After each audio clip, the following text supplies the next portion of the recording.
तामिळनाडूमधून एक धक्कादायक बातमी समोर आली आहे।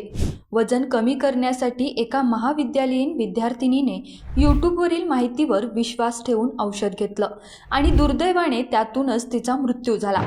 मदुराई येथील सेलूर भागात राहणारी कैलेयर्सी ही पहिल्या वर्षाची कॉलेज विद्यार्थिनी होती। तिने स्थानिक मेडिकल दुकानातून बोरॅक्स घेतलं आणि सेवन केलं। तज्ज्ञांचे म्हणणे आहे की पांढरं शिस किंवा सोडियम बोरेट म्हणजेच बोरॅक्स हा एक विषारी पदार्थ आहे। औषध बनवताना खूप कमी प्रमाणात वापरावा लागतो, अन्यथा शरीरावर गंभीर परिणाम होऊ शकतात। तो खाल्ला की मळमळ, उलट्या, आतड्यांचा त्रास, यकृत आणि मूत्रपिंडावर हानी होऊ शकते।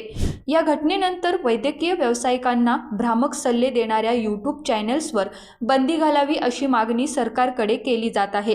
ही घटना आपल्याला पुन्हा एकदा शिकवते, ऑनलाईन माहितीवर पूर्ण विश्वास ठेवून औषध घेणे किती धोकादायक ठरू शकते। सावध रहा आणि तज्ज्ञांचा सल्ला घ्या, कारण जीवाचं रक्षण केवळ माहितीनुसार होऊ शकतं।